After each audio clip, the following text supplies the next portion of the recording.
Welcome back to another edition of the Night Report podcast. I'm your host, Mike Broadbent. Joining me once again is my co-host, Richie O'Leary and Alec Krauthamel. Another day, another pain, another feeling of pain for being a Rutgers fan. Mercifully, there's one game left in the regular season. Rutgers lost last night 100-71 at Mackey Arena to the Purdue Boilermakers. And another uninspired game where Rutgers just totally gave up at one point. We'll get into that. We'll talk a little football recruiting. Looks like we could have a commitment on the horizon. We'll get into who that might be. But first, this podcast is once again presented to you by BetOnline. BetOnline is the world's most trusted betting platform and your number one source for online betting in 2025. Whether you're a seasoned fan or a first-time bettor, BetOnline is your ultimate game day companion. With the largest selection of odds on everything from the NBA and college basketball to the NHL and UFC, BetOnline continues to be your number one sports betting source. From every three-pointer to hat trick, BetOnline has you covered with odds, stats, and more for every game, every play, and every win. BetOnline, the game starts here. So Rutgers lost 100-71 last night in a game where, they looked pretty good in the first half. The game was tied at 32-32 at the 6-minute mark left in the first half. And from that point forward, Rutgers fell apart. In the final 24 minutes of this game, Rutgers got outscored 68-39. And it just kind of goes along with the poor effort, no defensive kind of output we've seen far too many times this season. Rutgers falls to 14-16 on the season, 7-12 in the conference. I guess the one caveat is due to the results last night, it looks basically impossible for Rutgers to miss the Big Ten tournament. Someone's calling it the little dance, but I think they're at 99.1% chance of making it at this point. Rich, talk about last night's game, what you saw, and kind of your feelings on the effort in general. There was no effort. I don't care if people are singling out a single player saying, this guy gave effort. The rest of the team didn't. There was no fucking effort out there.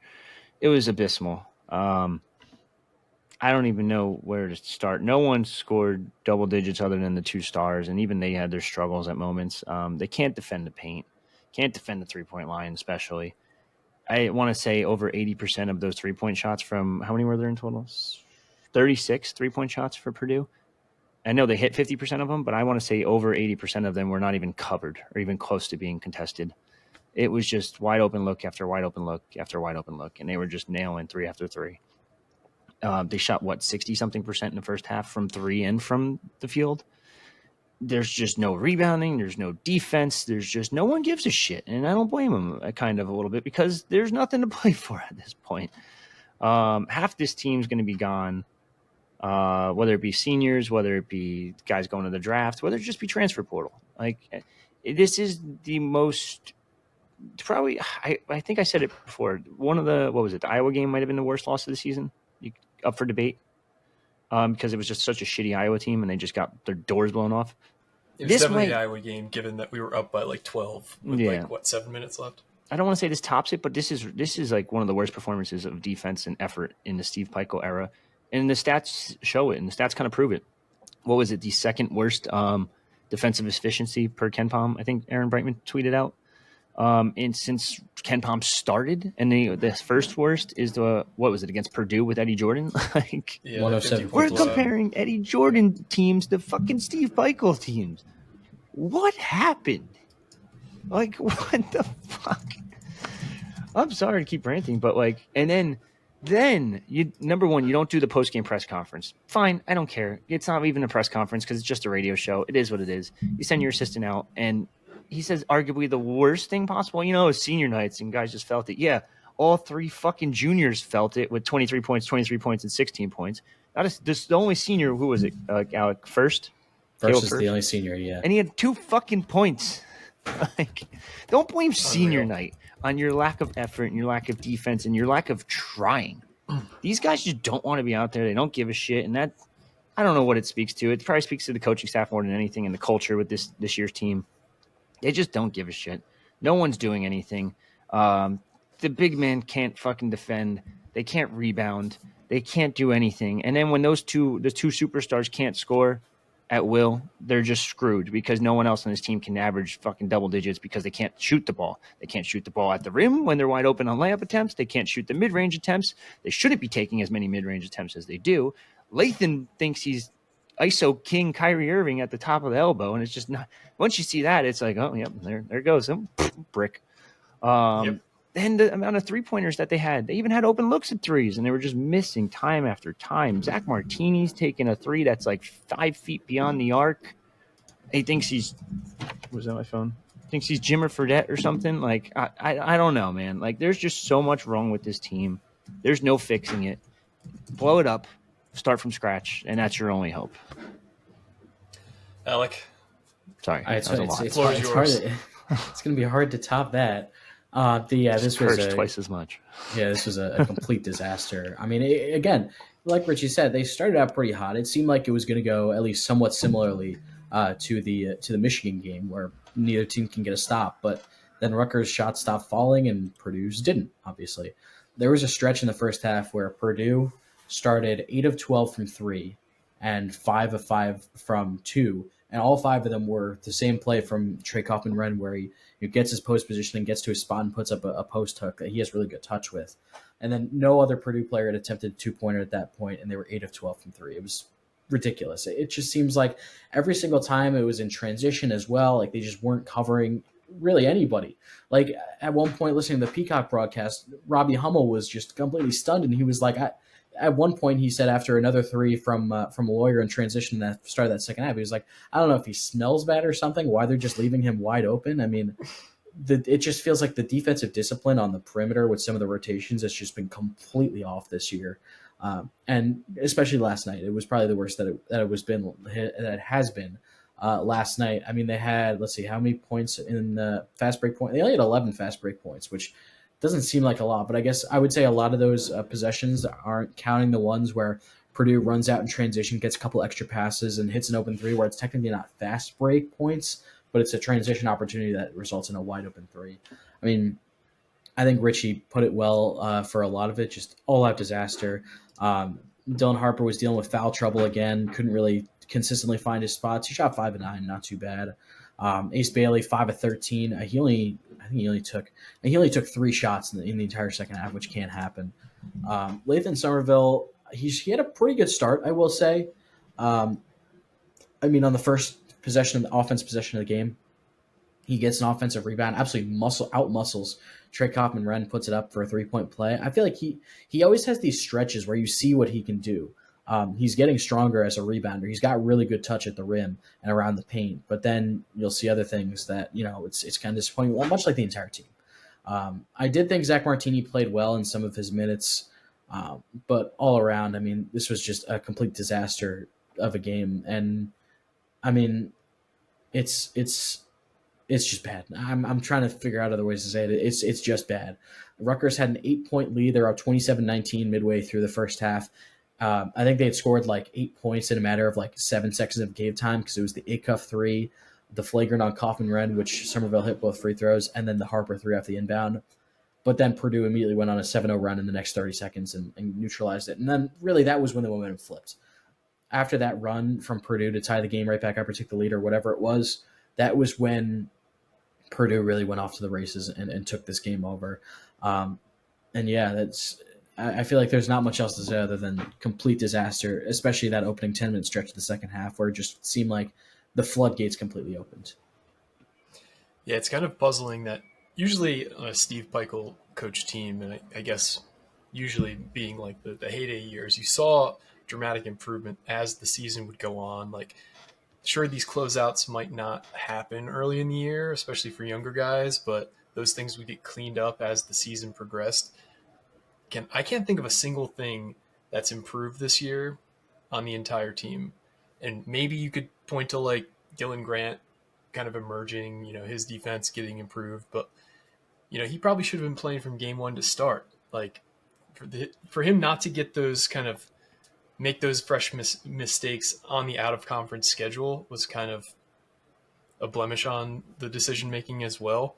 The fact that he's got to make those decisions and get those lumps against Big Ten teams versus, NEC teams, I think is a big mistake. I think this as you guys have kind of said, and I'll echo it, the entire structure of Rutgers basketball needs to get blown up after this season. 3 straight years of massive disappointments, and I guess you could say 3 is unfair. We started 16-7 in 22-23, and then the Mag injury derailed. But like, no one player outside of your star should cause an unraveling like that in a season, let alone for a program. And you could make as many excuses as you want. Paul and Cam leaving late in the process last year. Not having money to retain Cliff this year. Like, sure, you can make tons of those mistakes, but there's plenty of programs in the country that are really just hammering into evaluations, scouring the transfer portal. It seems like they just kind of like target a few guys and have maybe a few connections to certain guys, and those are the guys they go after. They don't really spread as wide of a net as you probably should. And so I thought Aaron Brightman put it really well in his podcast late last night, early this morning, whenever you listen to it. He said, you basically have to have like a meeting of the minds this offseason. Bring in your top investors, business leaders, all the coaches, anybody who's involved with the basketball program. It needs to be like a sit-down meeting to get this thing fixed. Because clearly what we're doing right now in this program is not working. We keep banging our heads on the wall. We keep trying the same philosophy. And sure, maybe it would work 5 years ago when you could realistically expect a guy to stay 3, 4, 5 years. But that's just not the case anymore. You can't expect to develop raw high school players 3 to 4 to 5 years. And then, every 4 years you have this run with a senior class. Like, guys are going to leave. Guys are going to get fed up with not playing. Like, it's just not realistic anymore. So they need to figure out a pathway that works. And I think that they are going to go heavy into the portal, but they've gone heavy into the portal the last few years and had really poor results. So I saw an article, and I know it's been screenshotted on Discord. It came out today in the New York Times. It's about Texas Tech improving their offense dramatically. And it's like, how did they improve their offense? They handed their offense over to a different coach.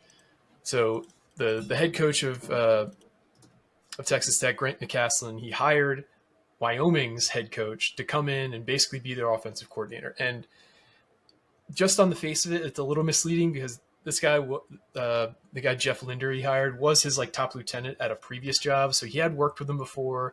They had that existing relationship. But that's the kind of thing that Pikiell needs to do. We've talked about a dramatic change in his coaching staff construction. Like, it's time to get off the pot, because the entire fan base is between the level of like red in the face anger or total apathy at this point. And apathy is the worst place you want to be for a fan base, because that means they don't care. Anger, at least you still have active fans who want to see success. Apathy, if you're getting apathy from a fan base, it basically means that they're just moving on to something else and they don't care anymore. So I think when you're talking about, comparing like Schiano to Pikiell, like Schiano every single year, and it's something he's talked about, has just gone with the tides of where things are going. You might not like it, but if you want to still coach, you have to adapt to the changing landscape, which is something Steve Pikiell has not done. So when we weren't getting support from the athletic department for NIL, what did Greg do? He went and figured it out on his own. He went and, not going to say too much, but he found ways to get players on his roster that I don't think Steve Pikiell has found a way to do. So long story short, this offseason is a make or break moment for Steve Pikiell's tenure at Rutgers. Sure, he's owed a lot of money. Sure, he's got a long-term contract, but people are not going to put up with this anymore. Like, this was your year. Like, people basically were willing to give up last year because they knew 24-25 was on the way. They knew Dylan and Ace were here. You had 18 months, realistically, to get a game plan together of how you were going to support those two guys, and they failed miserably at getting a support plan around Ace and Dylan. So if we don't see a massive change in this program this offseason, you're going to lose so many people forever as a fan. I feel like they already have at this point as well. Yeah, how the season's gone. Yeah. I think that what you said to close it off was probably the most important. You had a pretty good idea, at the very least, that Ace was coming. I mean, he committed in January, and that Dylan was probably leaning towards Rutgers. I mean, it seemed like things were really setting in motion to go that way since May, I would say. So yeah, you had over a full year and a half, almost basically, to figure it out. All right, how are we going to get the money to surround this team with the talent that's needed to really make the next jump, and get that talent to make that next jump? And it's just failed at both. And I think the most frustrating, maybe one of the most frustrating parts, is just like the stylistic change. Like you can play this style of play that Steve Pikiell likes to, defense heavy, focus on that end and just do whatever you need to do on offense to eke by. And still have that top end talent. I mean, we're talking about this off pod. Look at a school like Tennessee, who, Rick Barnes, granted much more experienced, much more decorated head coach, has, relied on that defense heavy style for years now and has still brought in a lot of blue chip talent. I mean, you look at a guy like, I don't know, like the years where they were, probably at their best, when you have guys like Grant Williams, Jordan Schofield, Jordan Bone, guys like, or Admiral Schofield, I think his name was. But yeah, and you look at that, you can still win with that style, but it's not only that they've departed from that style, it's that it has gone completely in the tank, the defensive identity of this team and the defense in general. It's not just a departure from the style, which, coaches do sometimes, but the fact that how poorly that's gone in departing from that style. The Chiano-isms you were mentioning, like get comfortable being uncomfortable. You don't like the way something is, change the way you think about it. Like I just don't see him doing that. I just see him resorting back to his old ways of, you know what, defense first got me up here, rebounding. I'm going to go to the portal. These guys don't cost a lot of money. I don't have to go get NIL because I have enough that I can go get the random defensive wing that's averaging 7 points in the mid-major level right now. But he has 2 steals per game. And it's like, that's what he's going to do, I feel like. Rim protecting is going to be interesting, though, because you want a rim protector for his defense, and those guys aren't usually cheap, and the center market's already overinflated. So it's going to be interesting to see how that plays out. Another coach that we didn't mention, Dan Hurley, completely revamped his offense and won 2 chips in a row. Yep. I think it was in 2022, 2023, whatever season it was. And then you saw his offense go from like 70-ish points per game to like 80 points per game. And he's running like a football style offense now. Like it's just, you have to be open to changing. And if you're not changing, then your days are numbered, to be honest. You get passed by, which is what we're doing right now. And it's just so brutal. Like I don't know how you fix it. I don't think there might not be a path to fixing it, to be honest with you, unless you get significant NIL contributions, which we know right now is not happening. So yes, they have the $1 million match. I don't even think they need significant NIL. Like we're gonna have the House settlement coming in. They're gonna have $3 million to play with. That's way more than they've had in the past. Plus they have the players era, so that's another $1 million. If you can't build a functioning, like there's schools at the Power 4 level doing this with less available to them. That's true. Not even Power 4 level, like the high, not like even some of the mid majors. They're getting dirt. They're putting together squads that are putting up numbers. Like I mean, look at a school like UC San Diego, who I think is like close to the top 30 in KenPom right now. They're UC San Diego. I think they're eligible for the NCAA tournament for like either the first or second time after transitioning up. They're 36 in KenPom right now. They're one spot ahead of the 2-time defending national champion UConn in the KenPom rankings right now. That roster is getting poached after this season. Yeah, definitely. But then you look at a school like Drake as well. I mean, they're 60 right now. They're 27-3. Ben McCollum, who is a coaching wizard, honestly, he in year 1 has brought Drake back to even higher heights than Darren DeVries, who's doing a really good job to begin with, but is taking them to a whole new level. So yeah, it's just a matter of, just bringing in the right guys and evaluating talent the right way, which obviously has not been a strong suit in the last couple of years. Like, are you that confident they can do this? Because I have no hope, to be honest, just because they had 2 5-star guaranteed top 5 picks. And you could argue guaranteed top 3. I'm just saying top 5 because I don't know what might happen with an international prospect. Always sneaks up. But top 3 caliber. 2 top 3 caliber picks, and you fucking blew it up. You blew it. You blew it? Yeah, that's the right word. You blew it. Like the puzzle pieces, all you had to do was just match like 2 or 3 more pieces, and you're in the tournament. And instead, you're like, why isn't this square peg going in a round hole? It's not fucking fitting. Like, what the hell? It was supposed to fit. That was the right shape. In reality, it wasn't. Like, I just don't know if I trust them to do this again. Or they resort back to what they just did.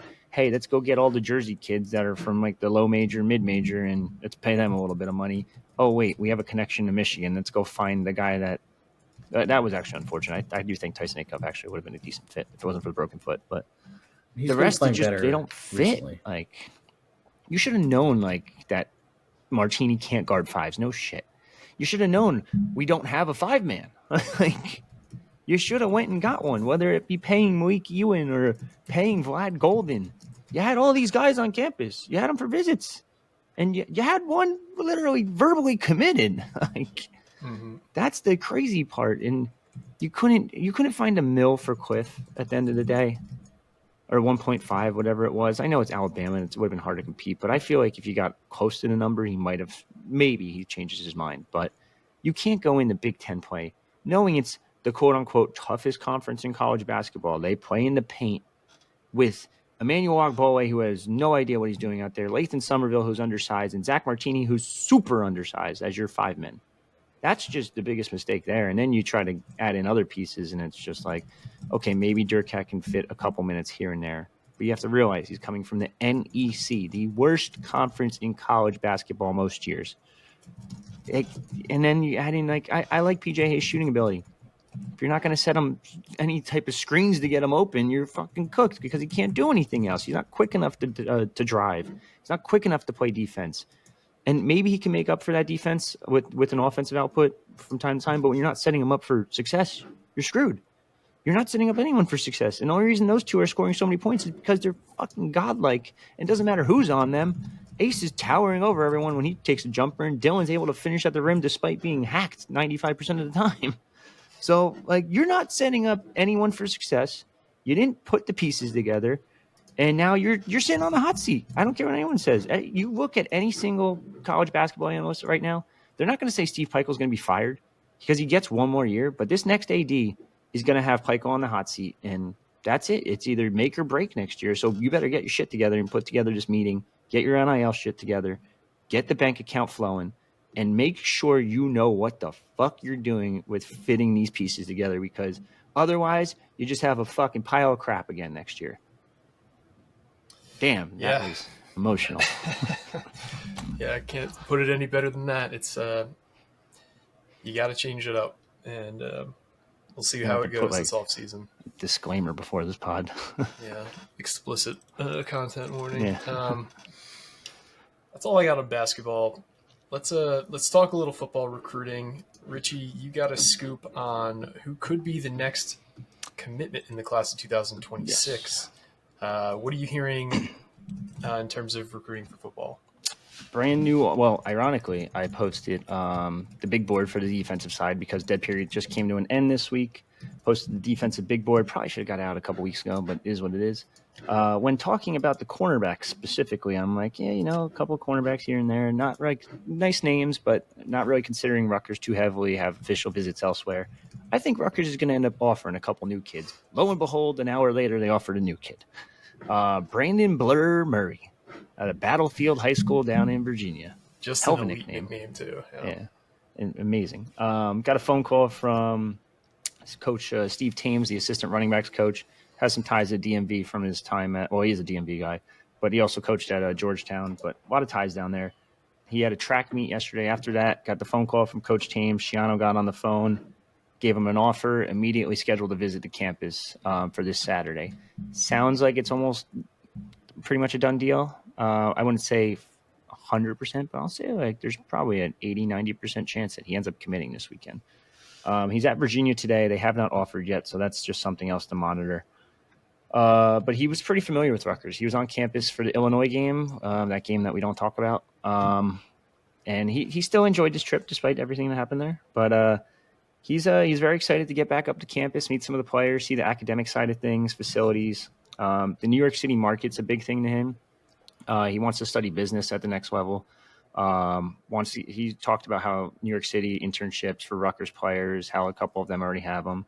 So that was pretty cool to him, stood out. But the interesting thing here is he put up good numbers last year as a DB, also played some wide receiver, but and mind you, I had to double check with him like several times. You're 13-time track All-American in his 3 years of high school. He's projecting that he's going to be 15-time by the end of this weekend when he does the outdoor meets. So it's just, I know people are like, how is he no American? Like, track is not just track. There's this, that's indoor, outdoor, blah, blah, blah, all kinds of different things. But it's posted a 4.55 40, a 10.89 100-meter dash. For those of you that don't know, it's fast as shit. Like, man, they called the blur for a reason. But great size, great length, great speed.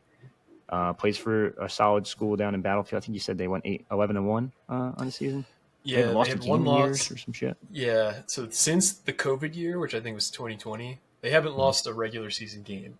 They've only lost in the playoffs. So It's pretty good. Pretty high level program. They produced a lot of talent. I think we were looking at their school.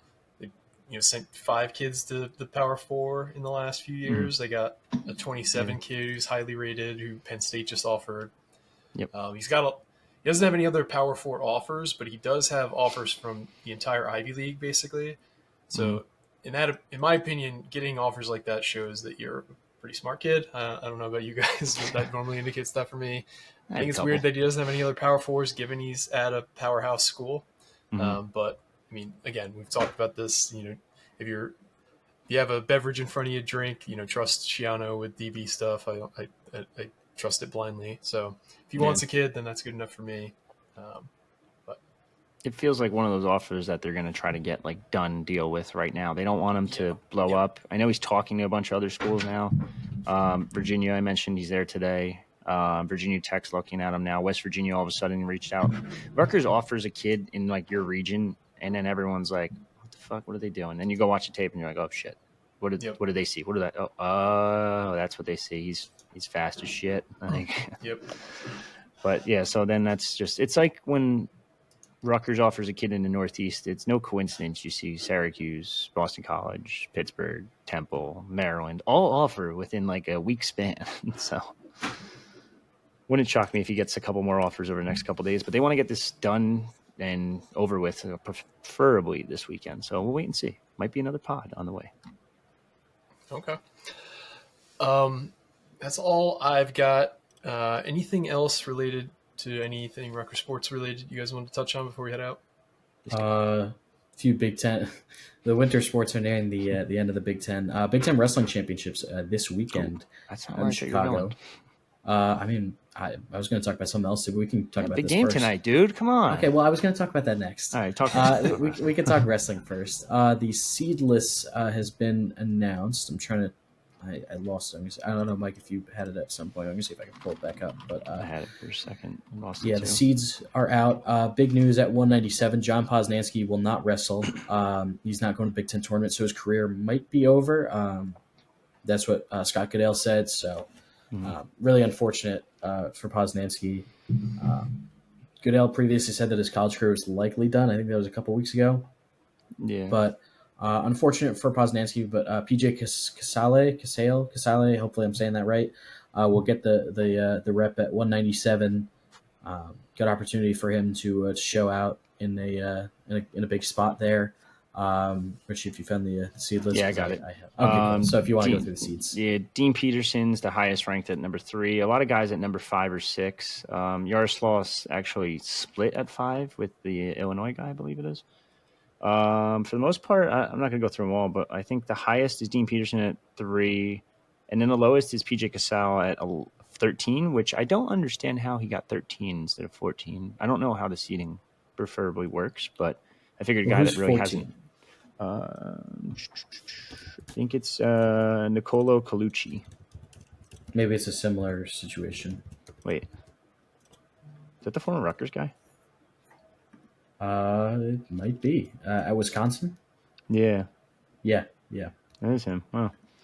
Unless it's a similar situation. Yeah, you might be right, where he just didn't wrestle much this year. I don't know. Either way.